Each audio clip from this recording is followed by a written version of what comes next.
Hello, referees. Thanks for tuning in for the first edition of the Coach Feedback YouTube edition. Going to give this a try and see if this works a little bit better than email and see if we can communicate to you what the coaches have been saying, both positive feedback and opportunities. So let me start by sharing our presentation here.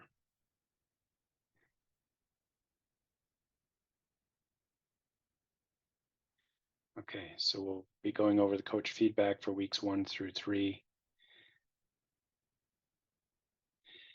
The positive feedback that we've gotten so far is very good. There's a lot of good things happening, and a lot of coaches are very happy with the efforts that you're making, including improving from week to week. I noticed some comments in there about that, and it was amazing. Some of what they've said is that the referee was not afraid to make the call. In other words, wasn't afraid to blow the whistle, wasn't afraid to be confident and be in charge. And when they saw something, they called something.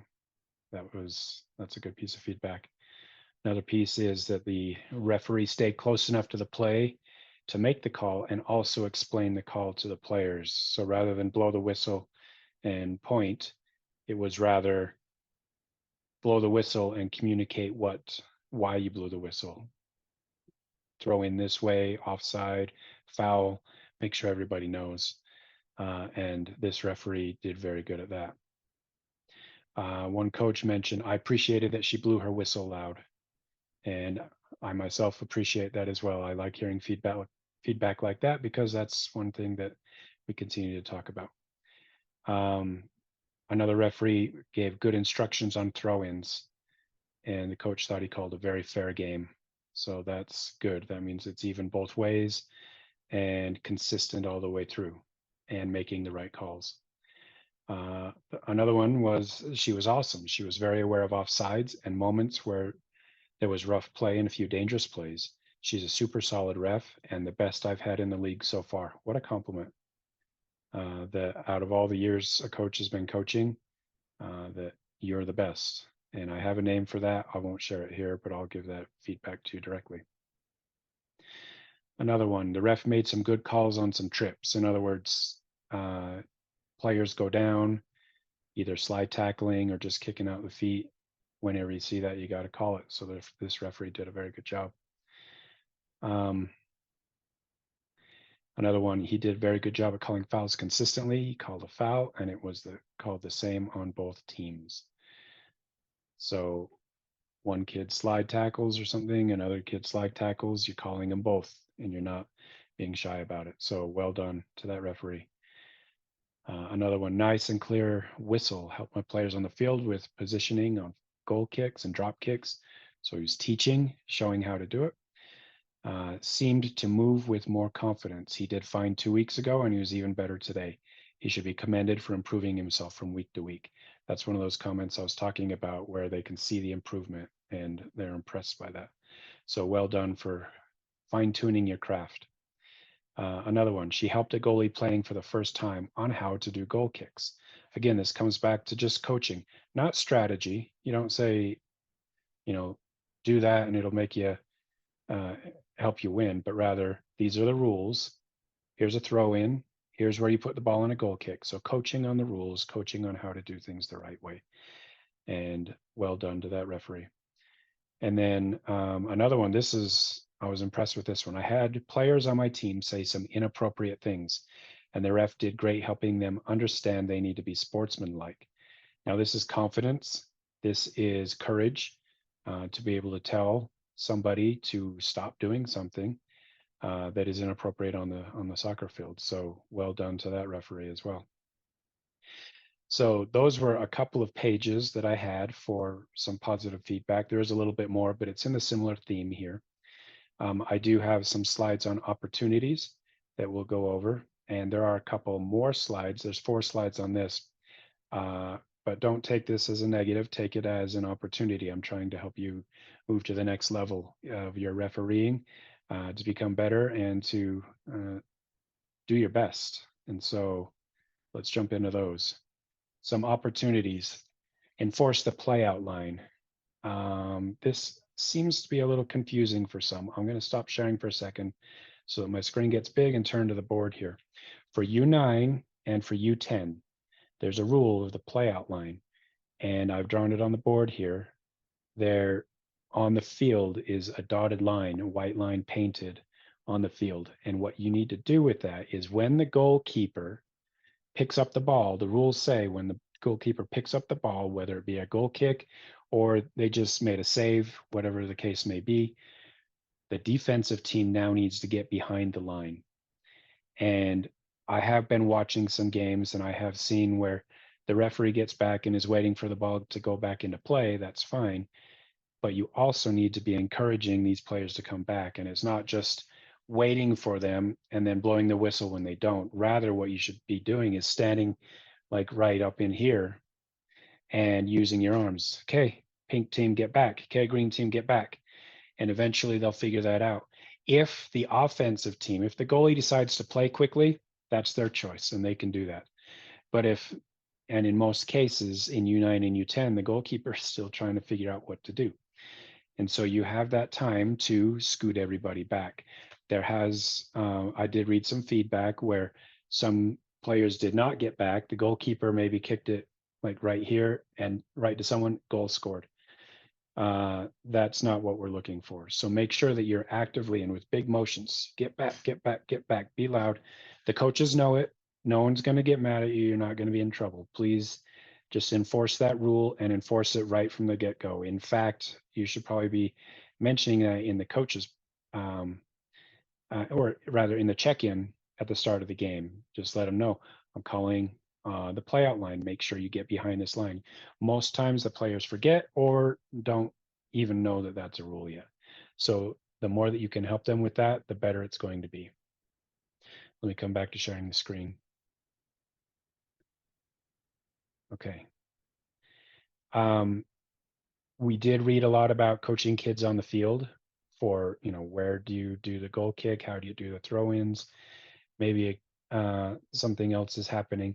There were a lot of coaches still that said, because they're on the sideline, they're way over here. Maybe the play's happening over here. I encourage you to coach the kids on following the rules and how to properly do that. Don't be shy, do it, because that will teach them. It will give you confidence. It will help them gain confidence and understanding so that in the future, you don't even have to make the call because they're doing it right. Do enforce no sliding. There is a big chance of injury for the kids because they don't know how to do it. In our league, we do not have slide tackling. Basically, if a kid goes down, if they trip, that's not a slide.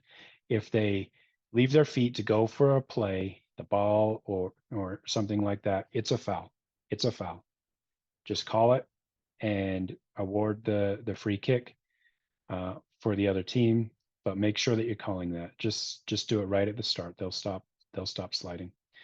Don't allow overly aggressive play. What this leads to is if you see the foul, then call it. Don't wait to see if somebody gets hurt. Don't let it go that far. If kids are crashing around, usually if a player goes to the ground, there's a foul. It's not all the time. Sometimes they trip or sometimes it's just a play that happens. But if there is a situation where one player causes another player to fall, arm extended, shoulder digs, I need you to call that foul. Protect the goalkeeper. In other words, if there's just a small circle around the goalie, once the ball gets there and the goalie is going for it, those kids want to keep kicking. And there's one goalie that got his hand stepped on, kicked, came out in tears. We need to make sure we're protecting the goalie. Once it gets in that circle of the goalie, like a hula hoop size, and the goalie has the ball, then blow the whistle to protect the goalie. If they pick it up, fine. But if the play keeps going and kids are kicking at the goalie, you need to blow that play dead and award the goal kick or the goalie to play the ball. Do be strict on the throwing calls. The guidelines I'm giving you is if they mess up one time, meaning they lift their foot or the ball, they throw it sideways or like this, coach them once, tell them, do it right this time, or it's a turnover, and announce that to all the players. So give them one chance. especially in the younger group. In the older groups, U12, U13, U15, high school, they obviously know that, so enforce it right from the start. But this is where you can coach and then enforce the turnover. Don't just let it slide. They won't learn, and it is frustrating when if you do call it one time and you don't call it another time. So call it every time. And then call handballs. Now, what is a handball?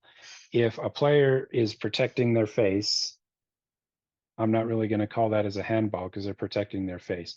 Now, if their hands are out like this, yes, that's going to be a handball. If their hand is out like this, it's a handball. If their arms are in close to themselves and the ball goes straight to their body, I'm probably not going to call that as a handball. But if their arms, hands are in an unnatural position out and it affects the play, then do call the handball. You see it, and so call it. I need you to be on time. Most of you are. This last Saturday on the 16th, I was texted 4 times for the 9 o'clock game that no referee was there. I need you to be there 15 minutes early. And I know a lot of you are depending on rides to get there. Please arrange that so that you're on time. It's a busy place there. There's not a lot of parking. So leave a few minutes earlier so that you can be on time.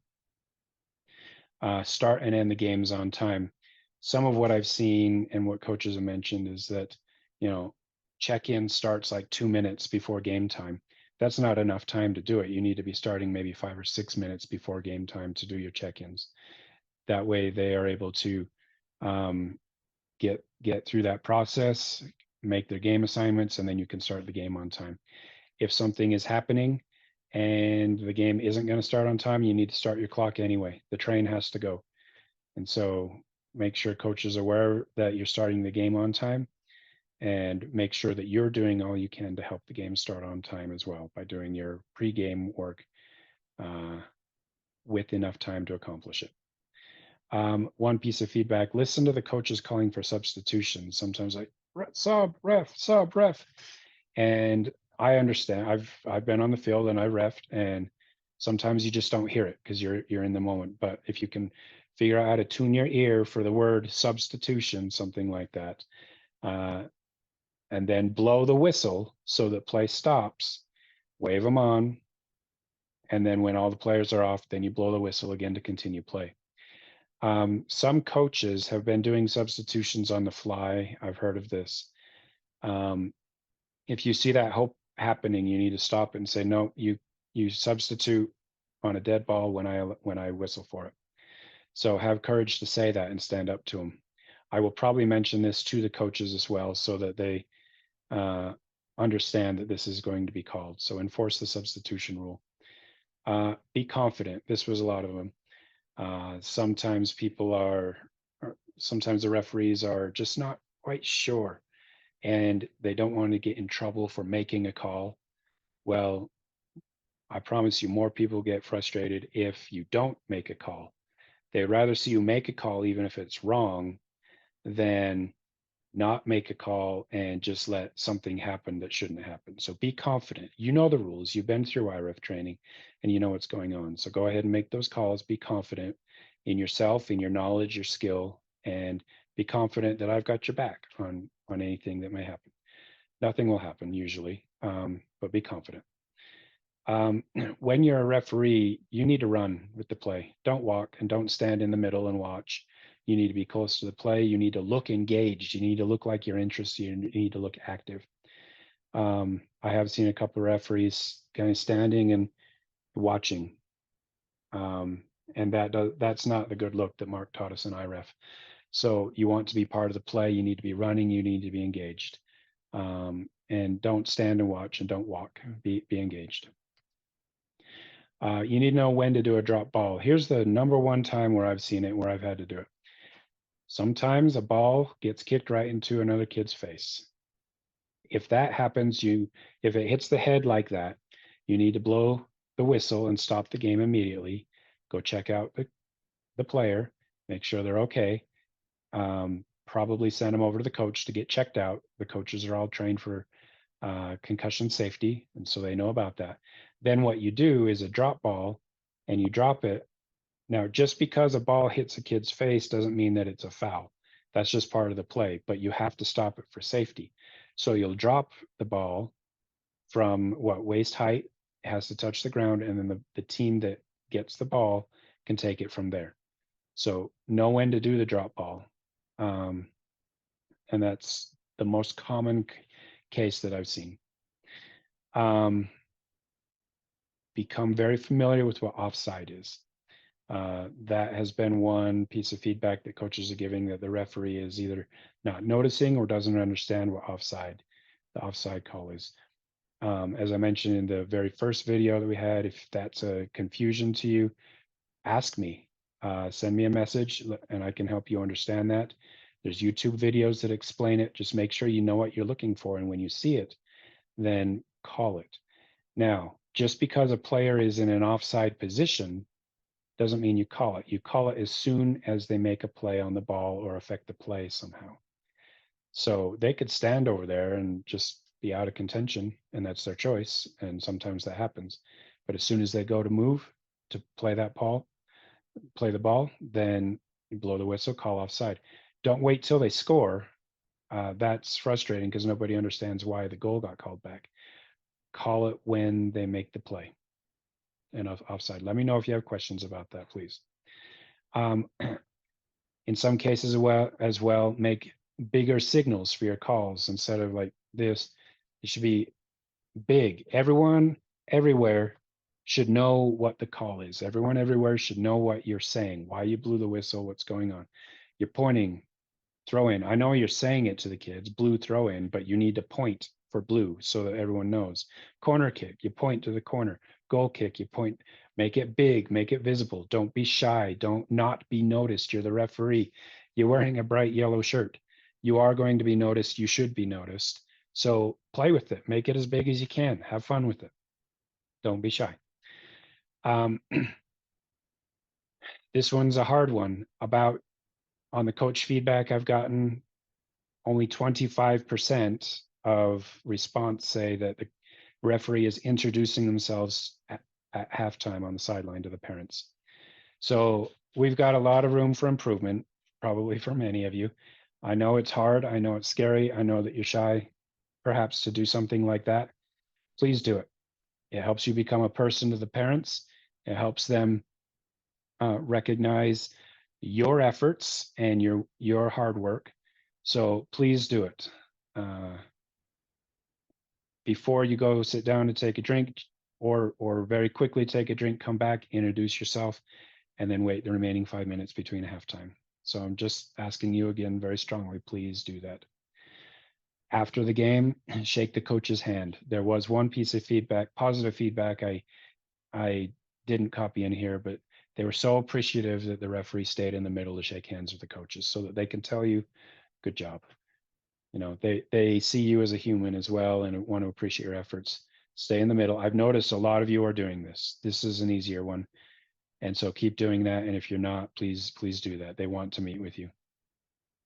And then this one, last one's a little difficult. It's not the last one, but the last one on this page. Don't visit socially with the teams if you know the players or coaches. Save that for after the game. Sometimes if the play doesn't go or calls don't go a certain way, then the other coach, there was a couple where they're saying it seemed like he knew the other team and perhaps there's favoritism. I honestly do not think that's the case. I don't think that would be the case at all. But don't put the idea in their head. So if you know the players and coaches, and be friendly, obviously, but don't visit socially. There's a difference between having fun and socially visiting. Wait and save that till after the game. Now, here's the biggest piece of feedback. You can read it. Blow the whistle louder, blow the whistle louder, blow the whistle louder. I have noticed improvement here, but this is by far the biggest piece of feedback is to blow the whistle louder. Please do it. Practice it in your backyard. Figure out how to get more air in your lungs and blow the whistle. Blow the whistle so everyone can hear it. That will make everybody happier. It will help everybody know what is going on, and it will help everybody understand that you've made a call. And then with your big signal right after, they'll know what you've called, and everyone will be happy. It'll be great. Okay, so those are the opportunities. Now, there's been a lot of questions about the payment, and this is a brand new ref system we've been using, and it's taken me a couple minutes to learn how this all works. All payment files as of today have been processed. In fact, when I look in Stack Officials, I see many of you have already been paid as of this moment. Not all, it doesn't show that on 100% though. That's in the hands of the banks. So I processed this last Saturday, and actually the first file I did a week and a half ago. So that's the one that should be arriving very soon.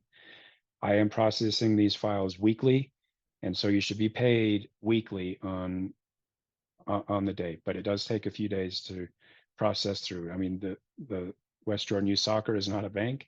We are not a processing company, and so we have to use this other company to do that, and it just takes a little bit of time to get all the way through. Just know that I have everything figured out, and I am processing those files weekly. So again, thank you for your patience on that. Continue to ask me questions. If you see that you have not received payment after longer than what it should be, let me know. I'll take a look. But just know everything has been processed that I possibly can at this point. So some pregame best practices. We did go over this in the beginning of the season. Read the rules for your age group. There's the link. I'll try and include that in the description. I'm still learning YouTube as well. But put that as one of your priorities, to understand the rules very clearly for what age group you're reffing. Make sure your equipment is packed before. I have heard of a couple of refs that showed up without a whistle or a stopwatch or a clock of some sort. Make sure you have everything ready the night before, so that the morning of, you're not rushing around or realize that you forgot. Make an intentional effort to pack your stuff before you go. What is your equipment? It's your shirt, your shorts, your socks, your whistle, your clock, water, snacks, flags if you're an AR, hat, sunscreen. Do double check your assignment in Stack Official. One tricky thing that people have had is for U13, they're playing on field CN and CS. That's way up in phase 1, up by New Bingham Highway, up by where the little kids play. If that's where you're at, hopefully by now we're more familiar with that.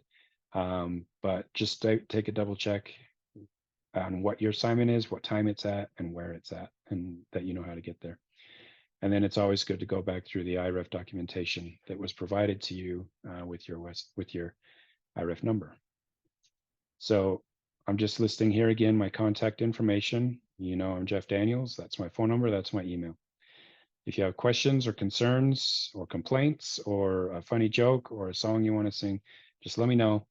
I'm here doing my best to help you, help the league, help our program here. Just like I know you are helping as well by taking this on, being more responsible. I have assessed a couple games, and parents see me there and come and compliment me on the referees. And they're excited to see the league support, but they're also excited to see the improvement. And I just mention all the time that we do training, we do these types of things, and they're complimentary to do that in person when I'm there. And so I just want to pass that along, as well as provide you those opportunities mentioned above for helping you get to the next level of your referee progress. So this will be it for today. And let me know if you have any questions. And I hope that this is helpful to you. Thanks.